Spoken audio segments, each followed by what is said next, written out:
అందరికీ నమస్కారం. కాయి టీవీ మీడియాకి స్వాగతం.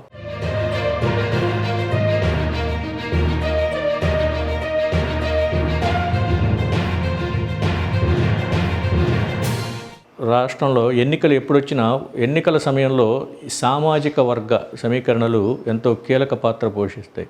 అందులో ఇటీవలి కాలంలో ఈ సామాజిక వర్గాలకు ప్రాధాన్యత పెరిగి ప్రతి సామాజిక వర్గం కూడా చైతన్యవంతమై ఎన్నికల సమయంలో కొంచెం యాక్టివేట్ అయిన వాతావరణం కనిపిస్తుంది. మనకి ప్రధానంగా మన రాష్ట్ర రాజకీయాలలో ఒక ప్రధాన విధాన నిర్ణాయక శక్తిగా ఉన్న కాపు సామాజిక వర్గం. గతంలో కాపు సామాజిక వర్గంలో ముద్రగడ పద్మనాభం గారు, చేగొండి హరిరామజోగయ్య గారు లాంటి పెద్దలు కూడా ఎన్నో ఉద్యమాలు నడిపారు. కాపు సామాజిక వర్గ ఉద్యమాల ప్రభావానికి ప్రభుత్వాలు కూడా తారుమారు అయిన సందర్భాలు, సంఘటనలు కూడా మనం చూసాం.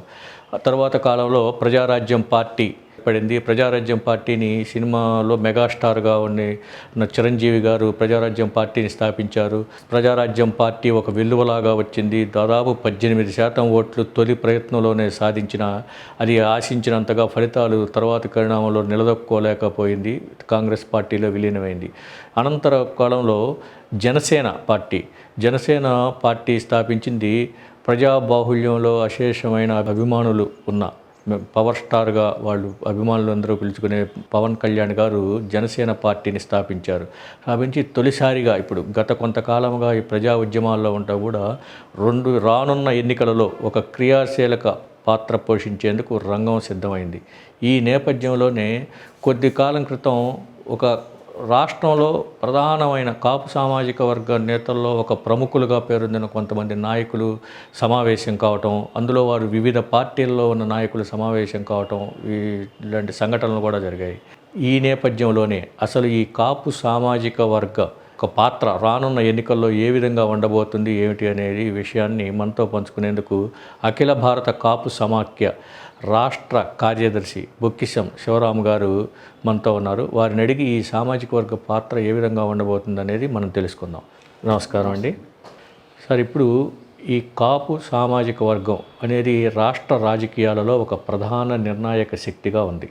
కొద్ది రోజుల క్రితం జనసేన పార్టీ ఒక ఆవిర్భావ సభ, 9వ ఆవిర్భావ సభలో ఒక విధమైన ఒక సంచలన ప్రకటన చేశారు.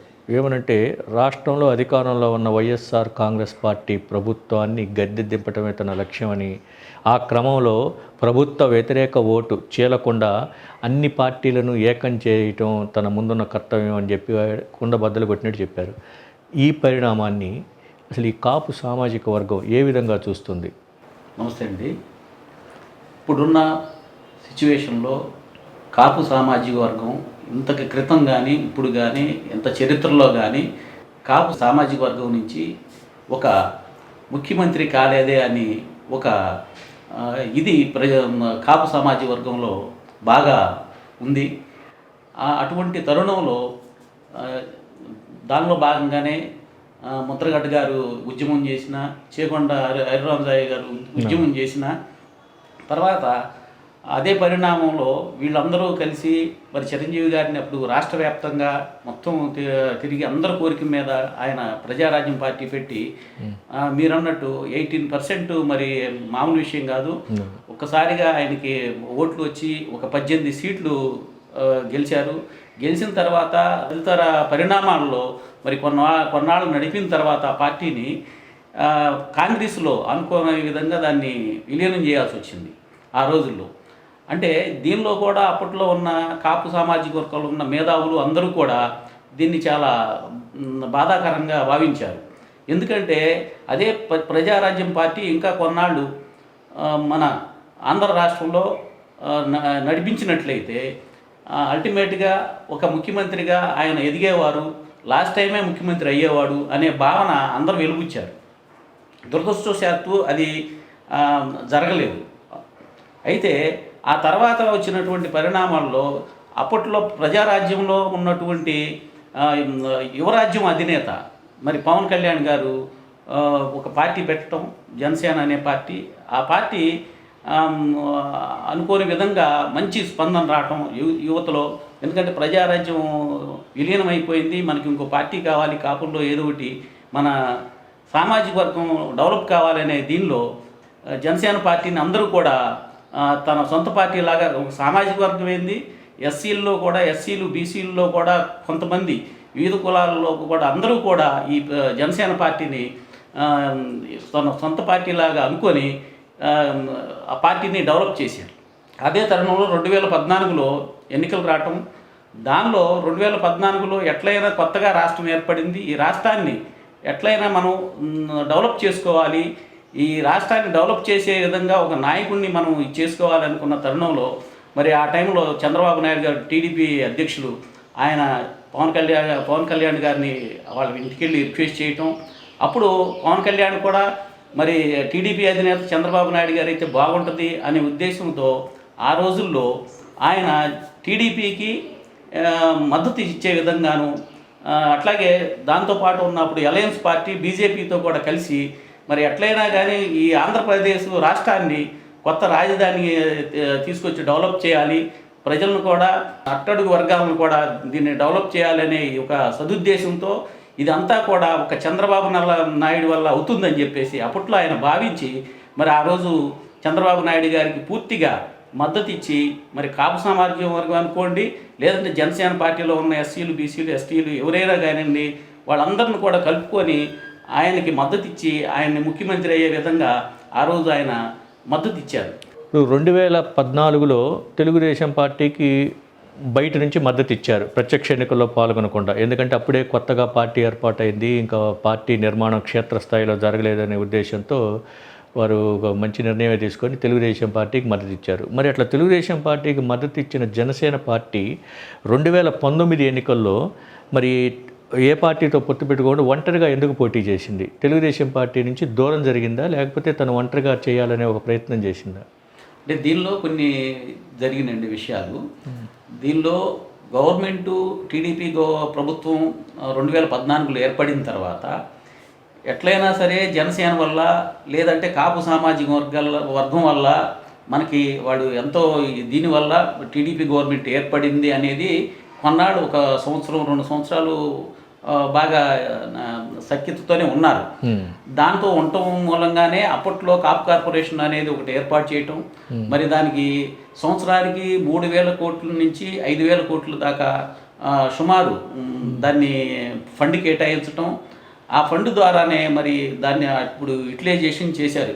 ఎట్లా విదేశీ విద్య అని చెప్పేసి ఒకటి పెట్టి మరి దానిలో ఒక విద్యార్థి విదేశాలు వెళ్ళి ఎంఎస్ చేయాలి అని అంటే చాలా 25 లక్షలు 30 లక్షలతో కూడుకునే దాంట్లో చేదోడు బాదోడుగా ఎంతో కొంత మరి కాపు సామాజిక వర్గానికి విద్యా అభివృద్ధి చెందడానికి ఏదో ఒకటి చేయాలనే కార్యక్రమంలో మరి అప్పుడు 10 లక్షలు ప్లస్ ఫ్లైట్ టికెట్ ఇచ్చి మరి దానికి ఒకటి, తర్వాత అట్లాగే ఎంఎస్ఎంఈ ప్రోగ్రాం కింద ఒక 25 లక్షలు, మరి దానిలో 10 లక్షలు సబ్సిడీ, అట్లాగే మరి స్కిల్ డెవలప్మెంట్ ప్రోగ్రామ్ చేశారు. అట్లా స్కిల్ డెవలప్మెంట్ ప్రోగ్రామ్ చేసి కొన్ని చోట్ల ఉద్యోగ మేళా పెట్టి దాని ద్వారా మరి కాపు సామాజిక వర్గానికి కొన్ని ఉద్యోగాలు ఇప్పించటం, అంటే గవర్నమెంట్లో కానీ నాన్ గవర్నమెంట్ కానీ సాఫ్ట్వేర్ ఉద్యోగాల్లో కానీ అలా ఇప్పించటం.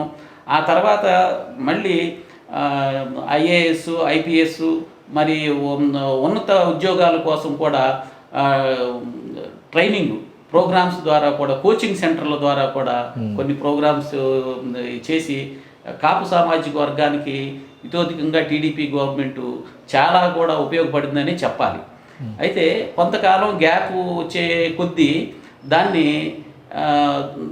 కొన్ని విధానాల వల్ల, అది పాలసీ విధానాలు అవ్వచ్చు లేదంటే ఇంకోటి అవ్వచ్చు, కొంచెం గ్యాప్ వచ్చిన మాట మాత్రం వాస్తవం. అయితే ఆ తర్వాత నిదానంగా మళ్ళీ ఇప్పుడు జనసేన పార్టీ వెళ్ళి మళ్ళీ బీజేపీతో పొత్తు పెట్టుకోవటం, 2019 ఎన్నికల్లో బీజేపీకి టీడీపీ విడిపోవటం, ఇంతలో మళ్ళీ వైసీపీ పార్టీ పుంజుకోవటం, ఒక్కసారి నన్ను గెలిపిండి మీ అందరినీ నేను ఎంత డెవలప్మెంట్ చేస్తానని చూద్దామని చెప్పి వచ్చినటువంటి జగన్మోహన్ రెడ్డి కూడా ఆ తర్వాత 2019లో వచ్చి ఆయన గెలిచి, ఆయన వచ్చిన తర్వాత తదినంత పరిణామాల్లో ఇంకా ఇదైపోయి ఇంకా తర్వాత జనసేన పార్టీ మళ్ళీ పుంజుకొని ఏం చేయాలి ఈ సందర్భంలో, మరి వైసీపీ గవర్నమెంట్ వచ్చిన తర్వాత ఇది నరకాసుర పరిపాలనలాగా ఉంది, ఇది మరీ ఒక వ్యక్తిగతంగా ఒక సామాజిక వర్గంగా కొన్ని కులాలని అసలు వెలేసి గ్రామాల్లో వాళ్ళని కొట్టి తగాదాలు పెట్టుకోవడం, లేనిపోయిన కేసుల్లో పెట్టి ఇబ్బంది పెట్టి వాళ్ళని టార్గెట్ చేయటం, ఇవన్నీ కూడా చూసి అదిగా గవర్నమెంటు ఏ అభివృద్ధి కార్యక్రమం కూడా ఎక్కడా జరగలేదు. రోడ్లు చూసినా కానీ, ఏ ప్రాజెక్టులు చూసినా కానీ, ఏ పరిశ్రమలు లేవు. ఇటువంటి గవర్నమెంటు, ఇటువంటి దిగాకోలుగా గవర్నమెంటు మనకు అనవసరం అని చెప్పేసి పవన్ కళ్యాణ్ గారు ఇక మాట్లాడటం మొదలుపెట్టి కొన్ని మీటింగ్లు పెట్టడం, ఇక దానిలో సందర్భంగానే మొన్న ఆయన ఇక్కడ 9వ ఆవిర్భావ సభ ఇక్కడ పెట్టడం తాడేపల్లి దగ్గర. అయితే ఆ సభలో ఆయన ఒక మాట అన్నారు, మళ్ళీ మేము పొత్తులు ఉంటాయి అని చెప్పేసి ఆయన దానిలో ప్రకటించటం. అయితే ఇక్కడ పొత్తులు ఎవరితో ఉంటాయి ఏంటి అనేది భావించాల్సి వచ్చింది. అంటే మళ్ళీ నాకు తెలిసినంతవరకు ఇంకా టీడీపీతోనే మళ్ళీ పొత్తు పెట్టుకునే ఉద్దేశం ఆయన ఇండైరెక్ట్గానే చెప్పకుండానే చెప్పినట్లు అయ్యింది. అంటే అందులో చెప్పారు కదా, ప్రభుత్వ వ్యతిరేక ఓటు చీలకుండా చూస్తాను అన్నారు. అంటే అన్ని పార్టీలని ఏకం చేసే బాధ్యతను కూడా ఆయన తీసుకుంటాను అన్నట్టుగానే మనం భావించాలి. అవునవునవును. అయితే దీనిలో కొంత ఏంటంటే ప్రభుత్వ వ్యతిరేక ఓటు చాలా ఉంది. ఇదివరకులాగా మళ్ళీ కలిసి పోటీ చేయకపోతే మళ్ళీ అతనికే ఇంకోసారి అవకాశం ఇచ్చినట్లయితే అనే భావంతో అతను ఎట్లయినా సరే పొత్తులు పెట్టుకొని ఆ వ్యతిరేక ఓటులు ఏదైతే ఉందో ఆ వ్యతిరేక ఓటులను చీల్చకుండా అంతా ఒకటై జగన్మోహన్ రెడ్డిని ఎట్ట పరిస్థితుల్లో ఓడించే ఇది చేయగలమని చెప్పేసి ఒక భావంతో ఆయన అన్నాడు. అదే దిశగా అడుగులేస్తున్నారు. కాపు సామాజిక వర్గం కూడా ఇదివరకులాగా లేదు, అందరూ కూడా దీని గురించి ఆలోచిస్తున్నారు. అటు జనసేనలో ఉన్నారు, ఇటు టీడీపీలో ఉన్నారు, ఏది ఏమైనా కానీ అటు బీజేపీలో ఉన్నారు. ఇప్పుడు ఈ పొత్తులు కుదిరితే ఓకే, వెల్ అండ్ గుడ్. ప్రభుత్వ వ్యతిరేక ఓటు చేరకుండా ఉండాలని పవన్ కళ్యాణ్ గారు ఒక ప్రయత్నం అయితే చేస్తున్నారు. ప్రధాన ప్రతిపక్షంగా తెలుగుదేశం ఉంది కాబట్టి తెలుగుదేశం, పవన్ కళ్యాణ్ గారు ఆల్రెడీ బీజేపీతో పొత్తులో ఉన్నారు కాబట్టి బీజేపీ, ఇంకా మిగిలిన పార్టీలు కొంచెం కాంగ్రెస్ అని, సిపిఎం, సిపిఐ కూడా ఒక పరిమిత సంఖ్యలోనైనా ఒక ఓట్ బ్యాంకును అయితే కలిగి ఉన్నాయి. ఒక ఫిక్స్డ్ ఓట్స్ అయితే వచ్చినాయి. ఒక రకంగా చెప్పాలంటే కాంగ్రెస్కి బీజేపీ కంటే కూడా ఎక్కువ ఓట్లే వచ్చినాయి మొన్న చూస్తే. కాబట్టి వాటిని కూడా మనం అంత తేలిగ్గా తీసేయడానికి లేదు. ఇప్పుడు పొత్తులు కుదరలేదనుకోండి, పొత్తులు ఒకవేళ కుదరకుండా ఎవరికి వారే మళ్ళా, ఎందుకంటే రాజకీయాల్లో చివరి నిమిషం వరకు ఎప్పుడేం జరుగుతుందని చెప్పలేము. విడివిడిగా పోటీ చేయాల్సి వచ్చిన పరిస్థితే వస్తే ప్రధానంగా మీ కాపు సామాజిక వర్గ ప్రాధాన్యత ఎలా ఉంటుంది? అంటే వైసీపీ ప్రభుత్వాన్ని గద్దె దింపడానికి మీరు ఎక్కువ ప్రాధాన్యత ఇస్తారా, లేకపోతే ఎవరి ఇష్టానుసారంగా వాళ్ళు ఏ పార్టీలో ఉన్న వాళ్ళు ఆ పార్టీలకు ఓట్లు వేసుకొని తెలుగుదేశం పార్టీని నిలువరించడం దిశగా మీరు పనిచేస్తారా ఏంటనేది అసలు మీ కాపు సామాజిక వర్గ స్టాండ్ ఏ విధంగా ఉండబోతుంది? గత ప్రభుత్వాల్లో ఏ గవర్నమెంటు కూడా కాపు సామాజిక వర్గానికి ఎటువంటి సహాయం చేసినటువంటి దాఖలాలు లేవు. ఫస్ట్ టైము 2014 తర్వాత టీడీపీ గవర్నమెంటు అధికారంలోకి వచ్చిన తర్వాత కాపు సామాజిక వర్గానికి ఒక గుర్తింపు ఇచ్చి, ఒక స్థాయినిచ్చి, మరి కొన్ని పథకాలను ప్రవేశపెట్టడం, అవి ప్రజల్లోకి తీసుకెళ్ళటం, తద్వారా కాపు సామాజిక వర్గం డెవలప్ అవ్వటం కోసం టీడీపీ గవర్నమెంటు మాకు ఇతోధికంగా ఉపయోగపడింది. ఇప్పుడు అంటారా, ఎట్టి పరిస్థితుల్లో కూడా ఈ వైసీపీ గవర్నమెంటు ఎంతసేపుడికి ఒక కుల రాజకీయాలు చేస్తూ ఎవరిని ఎక్కడెక్కడ తొక్కాలా అట్లా తొక్కి పెట్టడానికే అది ప్రయత్నం చేస్తుంది. ఇటువంటి గవర్నమెంటు ఎట్టి పరిస్థితుల్లో మళ్ళీ రాకూడదు అనే ఉద్దేశంతోనే కాపు సామాజిక వర్గం మొత్తం ఉంది.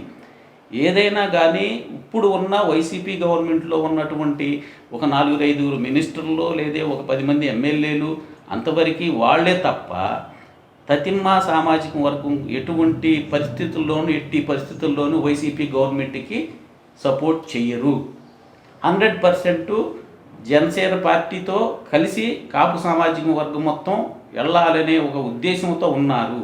జనసేన పార్టీ ఇప్పుడు ఉన్న పొత్తులు పెట్టుకునే విషయంలో ఏదైనా ఇన్కేస్ 90% టీడీపీ బీజేపీతో కలిసి ముందుకెళ్తుంది. 2024లో ఎట్టి పరిస్థితుల్లో జగన్ గవర్నమెంట్ని కోల్దొస్తుంది. దానిలో వేరే తాటే లేదు.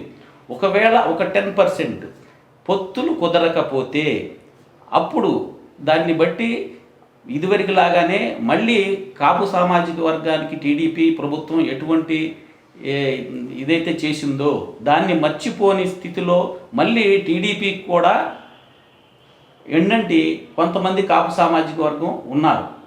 దానిలో మటుకు ఎటువంటి సందేహం లేదు.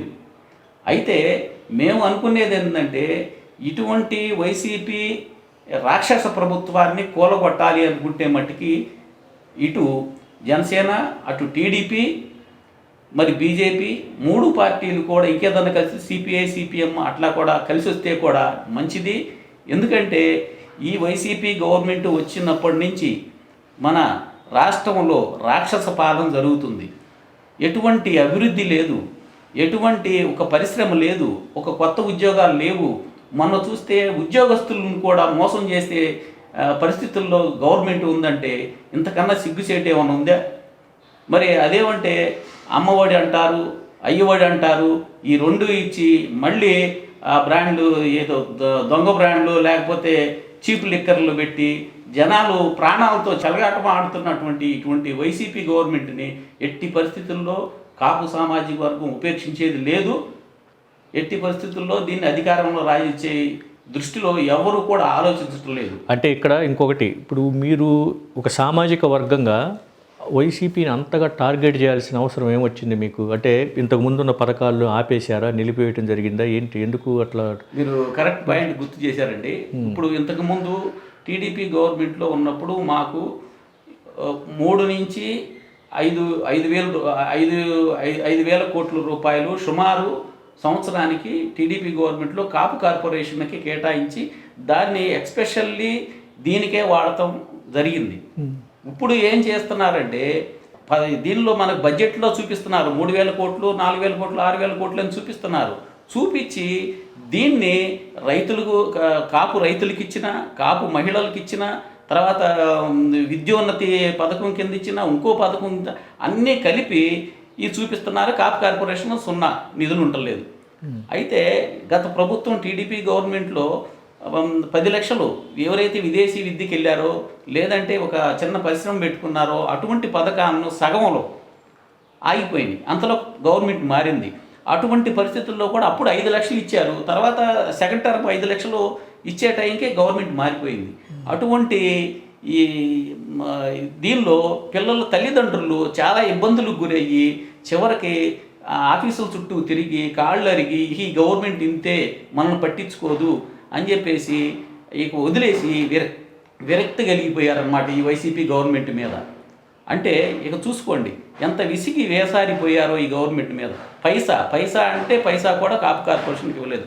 ఉదాహరణకి మన ప్రతి టీడీపీ గవర్నమెంట్లో అప్పట్లో ప్రతి జిల్లా కూడా ఒక కాపు భవన్ కట్టాలని అని చెప్పేసి 2 కోట్ల నుంచి 5 కోట్ల రూపాయలు కేటాయించారు జిల్లా హెడ్ క్వార్టర్కి. దానిలో భాగంగానే కొన్ని ఊళ్ళల్లో ఈ కాపు భవనాలు శంకుస్థాపన జరిగినాయి. కొన్ని ఊళ్ళల్లో 2 అంతస్తులు వచ్చినాయి, కొన్ని ఊళ్ళల్లో ఫినిషింగ్ అయింది, కొన్ని ఊళ్ళలో ఓపెన్ అయింది టీడీపీ గవర్నమెంట్లో. అప్పుడు కొన్ని ఊళ్ళల్లో మట్టికి ఇప్పుడు గుంటూరులో స్థలం కేటాయించారు, 1 ఎకరం స్థలం. ఆ ఎకరం స్థలంలో ఆ రోజు స్టోన్ వేసి గవర్నమెంట్లో టీడీపీ ప్రభుత్వం ఉన్నప్పుడు అక్కడ శంకుస్థాపన చేశారు. తర్వాత టెండర్లు పిలిచి దానికి ఒక కాంట్రాక్టర్ని పిలిచి ఫస్ట్ విడత 2 కోట్ల రూపాయలు కూడా దాన్ని కేటాయించారు. కేటాయించి అంతలోకి వైసీపీ గవర్నమెంట్ రాగానే అసలు ఆ కాపు భవన కట్టడానికి వీల్లేదని చెప్పేసి దాన్ని ఆ కాగితాలు చెత్తబుట్టలు దాఖలు చేశారు. ఈరోజు మేము వెళ్ళి వైసీపీలో ఉన్న ఎమ్మెల్యేలను కానీ నాయకులను కానీ వెళ్ళి మా కమ్యూనిటీ తరఫున వెళ్ళి అడుగుతుంటే అసలు ఎటువంటి రెస్పాన్సిబిలిటీ లేదు, ఎటువంటి ఇది లేదు, హామీ కూడా లేదు కనీసం. అంటే కట్టడానికి సరిపడా ఆర్థిక ఈ లేక లేదా కట్టే ఉద్దేశం లేక చేయటం లేదంటారా మీరు? 100% కట్టే ఉద్దేశమే లేదండి. ఎందుకంటే గవర్నమెంటు కాపు సామాజిక వర్గానికి వీళ్ళకి వైసీపీ గవర్నమెంట్ చెయ్యాలి అనుకుంటే చేయగలదు. వీళ్ళు ఎన్ని ఇవ్వటలేదండి పథకాలు, నవరత్నాలు అని చెప్పేసి. దానిలో ఒకటి ఏదన్నా కొంచెం 0.1% ఏదన్నా కేటాయించినా కానీ మా కాపు కార్పొరేషన్ ద్వారా కొన్ని నిధులు కేటాయిస్తే అన్నీ ఇదవుతాయి. అదే టీడీపీ గవర్నమెంట్లో మరి ప్రతి ఏదైతే కమ్యూనిటీ ఉన్న మేజర్ ఉన్న విలేజెస్లో 305 కాపు కమ్యూనిటీ హాల్స్ శాంక్షన్ చేశారు అప్పట్లో. మరి అవన్నీ కూడా వివిధ దశల్లో ఆగిపోయినాయి. అంతలో గవర్నమెంట్ మారింది. మారిన తర్వాత అవి ఈరోజు శిథిలావస్థకు వచ్చినాయి. కనుక దయచేసి నేను చెప్పుకునేది ఏంటంటే కాపు సామాజిక వర్గానికి మీరందరూ కూడా మనం పొత్తు కలిసి జనసేన పొత్తు కలిసి ఉంటే సరే, జనసేనతో కలిసి టీడీపీని బీజేపీని అంతా పొత్తు కలిసి మళ్ళీ మన గవర్నమెంటు ఏర్పరచుకొని ఇప్పుడు ముఖ్యమంత్రి ఎవరవుతారని తర్వాత సంగతి. ఇప్పుడు జనసేన అధ్యక్షుడు పవన్ కళ్యాణ్ గారు 2.5 సంవత్సరాలు చేస్తారా, లేదంటే చంద్రబాబు నాయుడు గారు 2.5 సంవత్సరాలు చేస్తారా, లేకపోతే వీళ్ళు 3 వాళ్ళు 2 ఎట్ట చేస్తారో అదంతా వాళ్ళు చూసుకుంటారు. కానీ మనకి మట్టికి ఈ నరకాసురుడు అటువంటి ఈ Jaganmohan Reddy government, YCP government మట్టికి కాపు కమ్యూనిటీ వద్దనుకుంటుంది. ఎట్టి పరిస్థితుల్లో ఇది నా ఒక్కడ భావన కాదు. మీ రాష్ట్రం నలుమూలలో తిరగండి, ఏ కాపు, బలిజ, ఒంటరి, తెలగ మొత్తం ఎక్కడికి వెళ్ళినా రాష్ట్రంలో కూడా ఎవ్వరూ కూడా ఈ గవర్నమెంట్ని ఎట్టి పరిస్థితుల్లో ఉపేక్షించేది లేదు. ఎట్టి పరిస్థితుల్లో వీళ్ళందరూ కలిసి ఈ ఉమ్మడి కూటమి ఏదైతే వస్తుందో ఆ ఉమ్మడి కూటానికే ఓటేసి గెలిపించే విధంగా కూడా కాపులందరూ ఒకే మాట మీద ఉంటారు. దీనిలో ఎటువంటి ఈ సమస్య లేదండి. అంటే ఇక్కడ మీరు ఒకటి ఇందాక మీరు అన్నారు, ప్రభుత్వం ఉద్దేశపూర్వకంగా మమ్మల్ని అణగదొక్కుతుంది, చేయటం లేదు అనేది. ఇప్పుడు ప్రభుత్వం అన్న తర్వాత అన్ని రకాల కులాలు, మతాలు అన్నిటికీ సమానంగా ఉంటాయి. ఇప్పుడు ఆ ప్రభుత్వంలో కూడా మీ సామాజిక వర్గం, కాపు సామాజిక వర్గం నేతలు కూడా ఉన్నారు, ఒక ఉప ముఖ్యమంత్రి కూడా ఉన్నారు, సీనియర్ నేతలు ఉమారెడ్డి వెంకటేశ్వర్లు గారు లాంటి పెద్దలు కూడా ఉన్నారు. వీళ్ళందరూ అసలు మీకు అయితే మీ పట్ల ఇట్లా విద్వేషంగా, కక్షపూరితంగా వ్యవహరిస్తుంది అని మీరు ఆ భావన మీకు సామాజిక వర్గంలో ఎందుకు కలుగుతుంది? ఇది ఫస్ట్ నుంచి ఉందండి. ఇప్పుడు ఈయన ఒక్కడికే కాదు, గతంలో వీళ్ళ తండ్రి రాజశేఖర్ రెడ్డి గారి కూడా మన కాపు రిజర్వేషన్ మీద ఒక కమిటీ వేస్తానని చెప్పేసి కమిటీ వేసి చివరికి ఆ కమిటీలకి నిధులు కూడా రిలీజ్ చేయనటువంటి ఇది ఫ్రమ్ ది బిగినింగ్ నుంచి కూడా రాజశేఖర్ రెడ్డి కావచ్చు, మరి వాళ్ళ తనయుడు ఈరోజు ముఖ్యమంత్రి జగన్మోహన్ రెడ్డి కావచ్చు, కాపు అంటేనే వాళ్ళ చిన్న చూపుగా, వాళ్ళ ఏదో కింద వర్గంగా వాళ్ళు భావిస్తున్నారు. ఎట్లయినా సరే వీళ్ళు ఏ రోజైనా వీళ్ళు ప్రస్తుతం ఉన్న ఓటర్స్లో అత్యధిక మెజారిటీ వీళ్ళకు ఉంటుంది, ఈ ఓట్లు ఉన్నాయి, వీళ్ళు ఎప్పటికైనా మనకి మేకవుతారు, మన ఆధిపత్యం ఎక్కడ కోల్పోతామనే అతనికి ఒక భయం పట్టుకుంది. దానిలో భాగంగానే కాపు కమ్యూనిటీని ఎక్కడ ఎదగకుండా చేస్తున్నారు. దానిలో ఇప్పుడు జనసేన ఉండండి, మరి జనసేన పవన్ కళ్యాణ్ గారు మొన్న సినిమా రిలీజ్ అయితే దాన్ని అడ్డుకునే ఇది కూడా చేశారు. మరి ఈరోజు ఆ రోజు మినిమం హయ్యెస్ట్ టికెట్ 100 రూపాయలు, మినిమము 10 రూపాయలు పెట్టారు కొన్ని విలేజ్లో కానీ కొన్ని సిటీస్లో కానీ. ఎక్కడ కూడా ఆ విధంగా కూడా ఒకవేళ అతనికి ఎక్కడైనా సినిమా నుంచి ఆదాయం వస్తుందో, మరి జనసేన పార్టీ ద్వారా అతను వచ్చి ఇతన్ని ఎక్కడ పోగొడతాడో అని చెప్పేసి ఒక్క చిన్న అవకాశం కూడా కాపు వర్గానికి ఇవ్వటం లేదు. ఆర్థికంగా కానీ ఇంకో పరిశ్రమల విధంగా కానీ రోడ్లు కానీ కాంట్రాక్ట్ విషయాల్లో కూడా ఏ ఊరైనా కానీ కాపు అని వెళ్తే ఎటువంటి పని జరగటం లేదు. అదంతా ఎవరన్నా ఒకళ్ళిద్దరు కాపు మినిస్టర్ల తరపున ఎవరన్నా ఉన్నారో కూడా అది తెలియదు. అది ఎంతవరకు అయిందో కూడా మాకు అది ఎంతవరకు తెలియదు. అటువంటిది కూడా అసలు లేదు, ఎట్టి పరిస్థితులు ఒప్పుకోడు. ఇంకోటి ఏంటంటే నాకు తెలిసిన సమాచారం ప్రకారం ఇంటర్నల్గా వైసీపీ గవర్నమెంట్ కానీ జగన్మోహన్ రెడ్డి కానీ ఒకటే ఆలోచిస్తున్నారు, కాపు సామాజిక వర్గం వారికి ఎక్కడా కూడా విలువ ఇవ్వాల్సిన అవసరం లేదు, వాళ్ళ ఓటు మనకి పడదు, వాళ్ళ ద్వారా మనకు వచ్చింది ఏమీ లేదు, వాళ్ళు ఇంకా డెవలప్ అయితే మనల్ని ఎక్కడ అనగదొక్కుతారో కాబట్టి వాళ్ళకి ఎటువంటి ప్రోత్సాహాలు కానీ వాళ్ళకి ఎటువంటి గవర్నమెంట్ ద్వారా నిధులు కానీ కేటాయించవద్దు అని చెప్పినట్టు గవర్నమెంటే జగన్మోహన్ రెడ్డి స్వయంగా చెప్పినటువంటి పరిస్థితులు నెలకొన్నాయి ఈ రోజుల్లో. అంత కక్షపూరితంగా వ్యవహరిస్తున్నారు. ఒక కాపేంది లేదంటే ఇంకో కమ్మేంది, వాళ్ళ సామాజిక వర్గం కూడా వాళ్ళని కూడా ఊళ్ళో భయపెట్టేసి ఈ సామాజిక వర్గాలను టార్గెట్ చేసి ఎక్కడ ఈ టీడీపీ జనసేన కలిసి పోటీ చేస్తాయో అని చెప్పేసి ఒక భావనలో భయపడిపోతున్నాడు. నిన్నగాక మొన్న 9వ ఆవిర్భావ సభ జనసేన పార్టీ జరిగితే దానిలో పొత్తుల గురించి ఒక్క మాట అన్నాడో లేదో అతను ఉచ్చకారిపోతున్నాయి. అతనికి వైసీపీ వ్యతిరేక ఓటుని చీల్చే ప్రసక్తే లేదు. పార్టీలు వ్యక్తిగత లాభాలు వదిలి రాష్ట్ర ప్రయోజనాలకి వచ్చినప్పుడు అప్పుడు పొత్తుల గురించి ఆలోచిస్తాం. ఎక్కడ వీళ్ళు కలిసిపోతారో అని చెప్పేసి వీళ్ళ మంత్రులు ఎమ్మటే మొదలు పెట్టారు. ఒకళ్ళిద్దరు ఎమ్మెల్యేలు మంత్రులు ఇదంతా కూడా పవన్ కళ్యాణ్ ప్యాకేజీ అమ్ముడు పోయాడు, లేదంటే ఇతను ఆయన కాపులు వెళ్ళి ఆయన అన్నాడు కాబట్టి పల్లకి మొయ్యాల్సిందే అని చెప్పేసి ఇంకొకరు మాట్లాడటం, ఈ విధంగా తప్పుదారి పట్టించేసి చెయ్యాలని చెప్పేసి ఎట్టి పరిస్థితుల్లో వీళ్ళు కలవకుండా చూడాలని చెప్పేసి ఒక బురద జల్లే కార్యక్రమాన్ని వాళ్ళు చేస్తున్నారు. ఇదంతా కూడా కల్లా ఏమీ జరగదు. ఎట్టి పరిస్థితుల్లో జనసేన, టీడీపీ, బీజేపీ కలిసి పోటీ చేస్తాయి. వైసీపీ గవర్నమెంట్ మట్టికి రావడానికి వీలు లేదనే దీనిలో కాపు సామాజిక వర్గం మొత్తం ఉందండి. కాబట్టి రాబోయే రోజుల్లో మంచి గవర్నమెంటే వస్తుంది, లేదా అలయన్స్లోనే వస్తుంది, అంతా మంచి జరుగుతుంది అనేది ఒకటే మేము ఆశిస్తున్నాం. దానికి అనుగుణంగానే ఈ వివిధ సామాజిక వర్గాలు కూడా, నేను ఇప్పుడు కాపు సామాజిక వర్గం అనే నేను ఇప్పుడు చెప్పాను ఇప్పుడు వరకు, కానీ దీంతో పాటు నాలాగా వివిధ కులాల్లో ఉన్నట్టు వివిధ కులాల వాళ్ళు కూడా, ఎస్సీ, ఎస్టీ, బీసీలు కూడా కొంతమంది ఇదే ఆలోచిస్తున్నారు. ఈ నరకాసుర ప్రభుత్వం మనకి వద్దు, ఇది పోతే చాలు, వచ్చే ప్రభుత్వం ఏదైనా కానీ మనం చక్కగా మన అభివృద్ధిని కోరుకునే ప్రభుత్వం వస్తే బాగుంటుంది అనేదే ఆలోచిస్తున్నారు. తద్వారానే మనకి మంచి జరుగుతుందని చెప్పి నేను ఆశిస్తున్నాను. ఓకే, థ్యాంక్ యూ అండి. మంచిది. మీరు అనుకున్నట్టుగా ఒక ప్రజాప్రభుత్వం ఏర్పాటులో కాపు సామాజిక వర్గం ఏర్పాటు కోసం కాపు సామాజిక వర్గం కృషి చేస్తుంది, దానికే కట్టుబడి ఉంటుందని చెప్పారు. సంతోషం అండి. నమస్కారం. ఇది ఈరోజు కార్యక్రమం. మరిన్ని అప్డేట్స్ కోసం మా కాయ్ టీవీని సబ్స్క్రైబ్ చేసుకోండి. మా వీడియో కనుక మీకు నచ్చినట్లయితే లైక్ చేయండి, షేర్ చేయండి. మీ విలువైన అభిప్రాయాలను కామెంట్ బాక్స్లో తెలియజేయండి.